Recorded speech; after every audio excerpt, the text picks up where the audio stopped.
Tila trending at viral ngayon online ang kapamilya aktres na si Rhea Atayde matapos ibinandera ng kanyang ina na si Sylvia Sanchez ang iilan sa kanyang pasabog sexy videos na talaga nga namang agaw pansin sa social media. Mula sa latest Instagram account ng aktres na si Sylvia Sanchez ay masaya at proud nitong ibinahagi sa publiko ang isang maikling video ng kanyang anak na si Rhea Atayde. Sa video na naibahagi ay makikita natin si Rhea Atayde na tila paahon na mula sa kanyang paglalangoy sa dagat na kanilang pinuntahan. Sa video ay marami namang netizens ang tila nakapansin sa magandang hubog ng pangangatawan ngayon ni Rhea Atayde kung saan ay mas lalo pang ang umangat sa suot nitong black swimsuit. Kapansin-pansin din ang maladerang looks ngayon ni Rhea Atayde at ang pagiging blooming nito ngayon. Kasunod naman ng ibinahaging video ni Sylvia Sanchez ay masaya din itong binati ang anak na si Rhea Atayde sa engagement nila ng boyfriend at ngayon ay fiancé na nito na si Zanjo Marudo. Binati niya ito at sinabing sobrang masaya siya at sobrang deserve umano ito ni Rhea Atayde dahil isa siyang mabuting anak. Matatandaan na nito lamang nakaraang February 20 nang masayang inanunsyo ng couple na sina Rhea Atayde at Zanjo Marudo ang isang magandang balita sa publiko kung saan ay officially engaged na nga sila matapos ang ilang taon din nilang relasyon.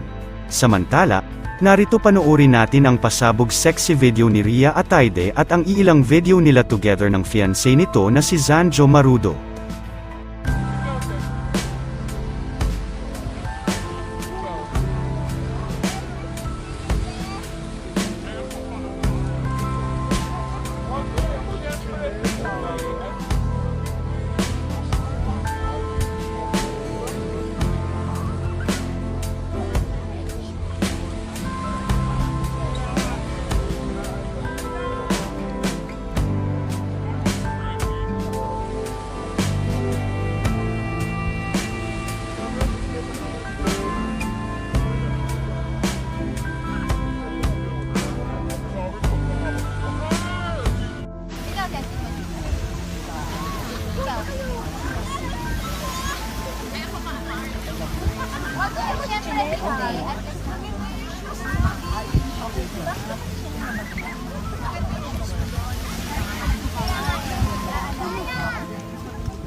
Lagi namin baon dito sa Tawi Beach. Ano, nasira? Ay, nasira ang jet ski mo muna. Okay lang. Ginamit ni Chavi.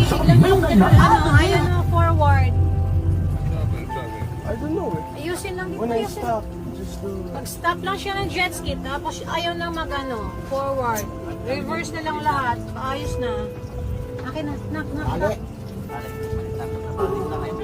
Hindi ka na.